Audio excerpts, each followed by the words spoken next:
Hey guys, welcome back to my YouTube channel. तो आज हम ड्रैगन कोड सीरीज को फिर से कंटिन्यू करने जा रहे हैं। तो जैसे कि हमने प्रीवियस एपिसोड में देखा था, वो जो एप होता है वो क्वानली को ऐसे झटक देता है। जॉनी बोलता है कि क्वानली, इसके हाथ को पकड़ो, अपनी ग्रेविटी स्किल को यूज कर दो अर्थ बेयर के पास जो होती है। तो एपिसोड नंबर 50 की स्टार्टिंग होती है। वो बेयर जल्दी से आ जाता है क्वानली के पास और उसे किक मारता है। क्वानली बोलता है इम्पॉसिबल है, ये तो काफी ज्यादा फास्ट तरीके से मूव कर रहा है, जितना मैंने सोचा था उससे भी ज्यादा। जॉनी सोच रहा होता है कि जो वॉन्ट थे इस मॉन्स्टर के ऊपर वो भी ठीक हो रहे हैं। जब ये पूरी तरह से ठीक हो जाएगा तब हम क्या करेंगे? हमें कंटिन्यू फाइटिंग करनी पड़ेगी, हम ऐसे फाइटिंग को कंटिन्यू करना ही पड़ेगा। जॉनी फिर स्लिप हो जाता है और ऐसे नीचे गिर रहा होता है। मैंक्विन बोलती है कि ये डेंजरस है। वो जो एप होता है वो अपने क्लोज से जॉनी की तरफ अटैक करने लगा होता है। जॉनी आगे की तरफ घूरता है और अपने हाथ से उस एप के हाथ को पकड़ता है। वेल उसकी रिंग से उसका क्लो टच होता है, एक लाइटनिंग अपीयर होती है और वो जो उसका स्पेयर होता है वो बाहर आ जाता है और उस एप को मार देता है। वो एप ऐसे दबा होता है स्पेयर के नीचे। फिर वो अपने हाथ पे एनर्जी लाता है। जॉनी भी हिल नहीं पा रहा होता है। क्वानली उसके हाथ को पकड़ लेता है एप के और बोलता है कि जॉनी को इंजर करने की ट्राई मत करो। मैंक्विन बोल रही होती क्या ये अभी मरा नहीं है, हमें अटैक करना चाहिए। क्वानली बोल रही होती जॉनी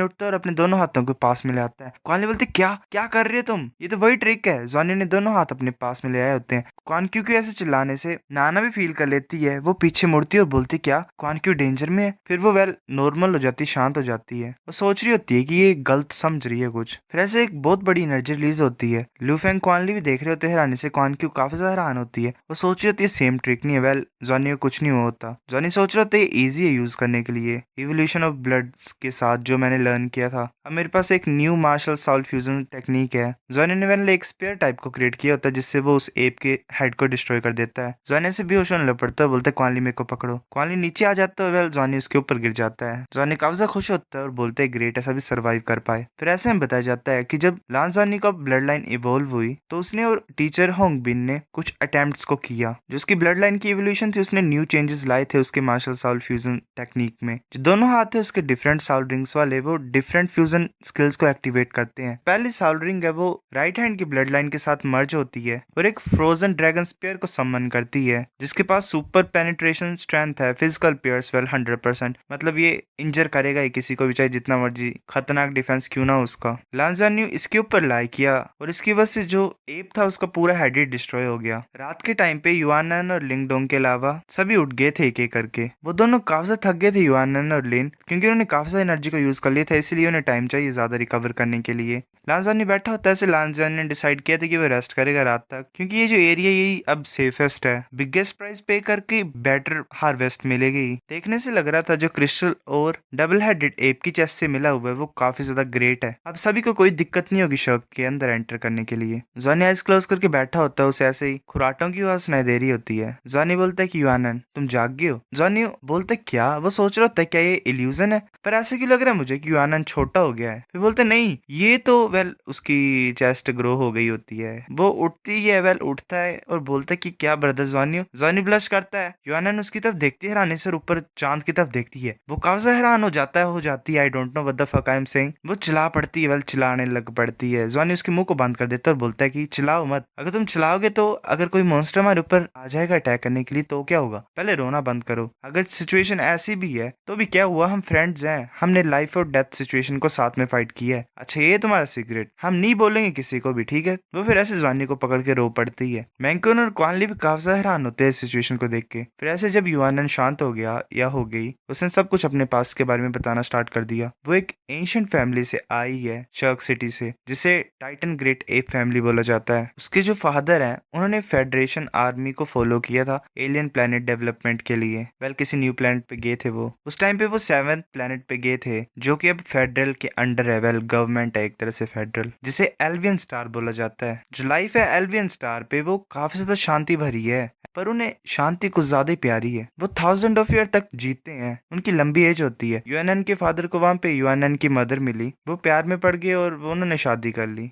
फिर उन्होंने यूएनएन को वेल बर्थ दिया। पर वेरियस रेसेस की कॉम्बिनेशन की वजह से एक म्यूटेशन अक्कर हुई जिसके बारे में उन्होंने कभी नहीं सोचा था। सुबह वो मेल होता है और जब रात होती तब वो वुमेन बन जाता है। इस तरह की स्पेशल बॉडी थी युआनन की। उसके पेरेंट्स तो ऐसे कंफ्यूज थे, पर इसकी वजह से उसकी जो स्ट्रेंथ थी वो बाकी पीपल से कुछ ज्यादा स्ट्रॉन्ग है। इसको सीक्रेट रखने के लिए युआनन 8 सालों तक एल्विन स्टार में रहा बोथ। फिर उसके बाद वो डुआलो प्लेनेट में वापस आ गया। पर ये जो सिचुएशन थी, इस असेसमेंट के टाइम पे ये जो सीक्रेट रिवील हो गया। युआनन रो रही होती है और बोल रही होती है कि मैं मॉन्स्टर नहीं हूँ, मैं भी नहीं चाहती हूँ कि मैं ऐसा हूँ। जॉनी बोलता है कि युआनन तुम्हें चिंता करने की कोई जरूरत नहीं है, हम ये सीक्रेट रखेंगे ही। क्वानली बोलता है अगर ये सब कुछ ओवर हो जाएगा तो तुम हमारे रूम्स में रह सकते हो। मैंकुन उसे पंच मारती है और बोलती है क्या तुम बेवकूफ हो, ये भी एक वुमेन है। क्वानकी बोलती है कि युआनन तुम्हारी आइडेंटिटी के बारे में, मेल या फीमेल, तुम किसे ज्यादा प्रेफर करती हो। युआनन बोलता है या बोलती है मुझे भी नहीं पता, अभी मैंने सोचा नहीं है। मैंकुन बोलते तुम्हें सोचना चाहिए इसके बारे में, क्योंकि तुम्हारा जो कैरेक्टर वो यूनिक है। तुम्हें डिसाइड करना चाहिए कि कौन ज्यादा डोमिनेंट है, तुम्हारा दोनों जेंडर में से कौन सा ज्यादा डोमिनेंट है। इसके वजह से फ्यूचर में तुम्हारी हेल्प होगी। वो बोलता है कि अच्छा। जॉनी बोलता है ठीक है, हम ज्यादा अब इसके बारे में डिस्कस नहीं करेंगे, चलो वापस जाते हैं। फिलहाल जॉनी का जो ग्रुप था वो ऐसे ही हिल्स रीजन में वापस आ गया। वो कुछ ज्यादा शांति भरी जगह थी। सभी वेल चेंज कर रहे थे, वेल एक एक करके गार्ड कर रहे थे। फिर वो ऐसे 3 दिन तक ऐसा किया उन्होंने। फिर सुबह 4th डे का सीन था, वहां पे शिप फाइनली पहुंच गई और जो असेसमेंट थी वो कंप्लीट हो गई। फिर हमें मिलिट्री बेस का सीन दिखाया जाता है। जाओ बोलता है कि टोटल 147 पीपल थे जो पार्टिसिपेट किए थे इस असेसमेंट में। तीसरे दिन खत्म हो गया, सिर्फ 89 पीपल ही बचे हुए हैं। जो 58 पीपल थे जिन्होंने ज्यादा मेहनत नहीं की वो एलिमिनेट हो गए। वेल इन्होंने हेल्प के लिए बोल दिया होगा। जाय बोलता है चलो अब सोचते हैं रीजन के बारे में कि तुम एलिमिनेट क्यों हो रहे हो, चाहे तुम कहीं पे भी हो फ्यूचर में। याद रखना इस बैटल के बारे में और लेसन को लेना इसको अपने आप को इम्प्रूव करने के लिए। जब रिजल्ट है वो अनाउंस किया जाता है, जिन पर्सन का नाम लिया जाएगा वो आगे आ जाना, ठीक है। जाय लानजानी का नाम लेता है, जानिया की तरफ आ जाता है। जाय बोलता है कि तुम ज्यादा ब्रेव हो और तुम्हारे पास स्ट्रेटजी है। जो बेस्ट चॉइस तुमने ली वो ये थी कि तुमने लास्ट डे में फाइट नहीं किया। तुम्हें पता है कि कब एडवांस करना और कब रिट्रीट करना है। तुम मोस्ट सुटेबल लीडर हो। इस असेसमेंट में तुम बेस्ट हो। तुम्हें 3 येलो शर्क बैजेस दिए जाते हैं, वो एज अ गिफ्ट तुम्हें ऐड हुए। जानी बोलता है शुक्रिया टीचर। वो सोच रहा था चैंपियन, मैं शर्क असेसमेंट में भी चैंपियन है तो कुछ ज्यादा ग्रेट है। जाय बोलते सेकंड प्लेस युआनन। वो आगे की तरफ चला जाता है। मैंकुइन गुस्सा होती है और वो सोच रही होती है कि हाँ ये ज्यादा स्ट्रॉन्ग है, वेल सुपर स्ट्रॉन्ग है। फिर ऐसे ही लान मैंकुइन 3rd प्लेस पे होती है। Bing Tian Liang 6th place पे होता है। Dong Kuan Q 8th place में होती है। रिजंग सोच रहा था सभी टॉप 15 में है, सिर्फ ल्यू फेंग का नाम अभी प्रोनाउंस नहीं हुआ। फिर 30th प्लेस पे ल्यू फेंग का नाम भी अनाउंस हो जाता है। एक बच्चा बोल रहा था ये ओवर हो गया है, मेरा नाम नहीं है इसमें। वेल सिर्फ 30 बच्चे सिलेक्ट होने थे और भाई लास्ट प्लेस पे पहुंचा ल्यू फेंग भी। जाय बोलता है तुमने सही तरीके से ऑपरेशन को कोऑर्डिनेट किया। वेल मतलब जैसे तुम्हें ऑर्डर मिलने थे तुम कर रहे थे, तुमने लास्ट तक परसिस्ट किया और तुम्हें काफी ज्यादा मिला। लू फेंग बोलता है शुक्रिया शुक्रिया टीचर। जाय बोलता है टैलेंट वो ज्यादा इंपॉर्टेंट नहीं है, स्ट्रॉन्ग डिटर्मिनेशन वो भी एक तरह से स्ट्रेंथ ही है जिसे तुम आगे मूव फॉरवर्ड कर सकते हो, वेल आगे बढ़ सकते हो। तुम समझते हो? लू फेंग बोलता है हाँ मैं समझता हूँ। जाय बोलता है कि यही थी टॉप 30 की लिस्ट। बाकी जितने भी कैंडिडेट्स हैं वो बेसिकली एलिमिनेट किए जाते हैं। जब लाइफ और डेथ का मूवमेंट होता है तभी हम एक पर्सन के नेचर के बारे में पता लगा सकते हैं। मैं ये होप करता हूँ कि तुमने लेसन को लर्न किया होगा। कुछ स्पेशल एडमिशन होंगी इस साल, वो बाद में उनके बारे में नोटिफाइड कर दिया जाएगा। जाय बोलता है तो चलो तुम्हारे बॉडी क्रिस्टल्स को एक्सचेंज किया जाता है जो तुमने कलेक्ट किए हैं। वो फिर ऐसे सब टेबल्स के ऊपर फेंक देते हैं। एक बच्चा बोलता है ये कैसे हो सकता है, कितने ज्यादा इनके पास, ये चैंपियन टीम के पास कितने ज्यादा है। वो फिर एक लॉर्ड क्रिस्टल को भी रख देते हैं। जो वहाँ पे कमांडर होते हैं उनमें से एक बोलता है ये तो लीडर रैंक का क्रिस्टल कोर है,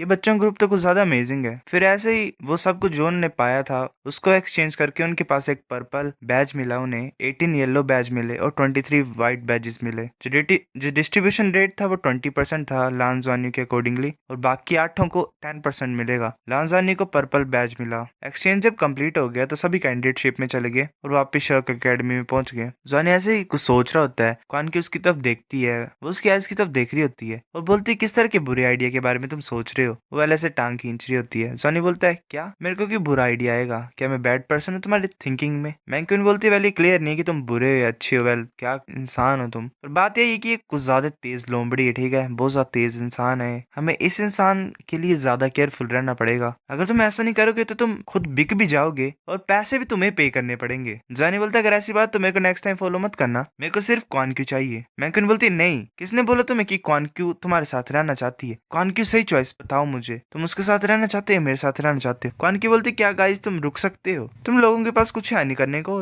मैंकुइन बोलती है वेल मैं बेवकूफ हूँ, इसमें कुछ गलत है क्या? मैं भी बच्ची हूँ। लान जानी तुम्हारी हिम्मत है तुम ऐसा बोल सकते हो जैसे मैंने भी बोला। वो जॉनी की तरफ देख रही होती है। जॉनी फिर वेल अपनी ट्रिक्स को यूज करता है एक्टिंग को और बोलता है कि मुझे कौन क्यू की केयर की जरूरत है, मैं भी बच्चा हूँ। जॉनी की ऐसी हरकत देख के मैंक्विन और कौन क्यू दोनों हैरान हो जाते हैं। मैंक्विन बोल रही होती है कि मेरे को ये सुन के गूज बम्स आ गए। ठीक है तुम जीतते हो। फिर ऐसे अनाउंस हो जाता है कि सभी अपने मतलब सीट बेल्ट्स को ओपन कर लो, स्पेसशिप टेक ऑफ करने लगी है। फिर ऐसे मूव कर रहे होते प्लान के बाद चल जाते हैं। अनाउंसमेंट होती है कि हम ट्रांजिशन में एंटर होने वाले हैं, सभी सोने के लिए तैयार हो जाओ। जॉन ऐसे बैठा होता है, उसे एनर्जी कवर कर रही होती है, लाइफ एनर्जी, और वो उसकी बॉडी के अंदर जा रही होती है उस वर्लपूल में। सो गाइस एपिसोड नंबर 50 इतना था। अगर आपको वीडियो पसंद तो लाइक करनी भी, लाइक कर दो, शेयर कर दो, साथ कमेंट करके बताओ अगर आपको वीडियो कैसी लगी है। सब्सक्राइब करो, तब तक के लिए बाय बाय।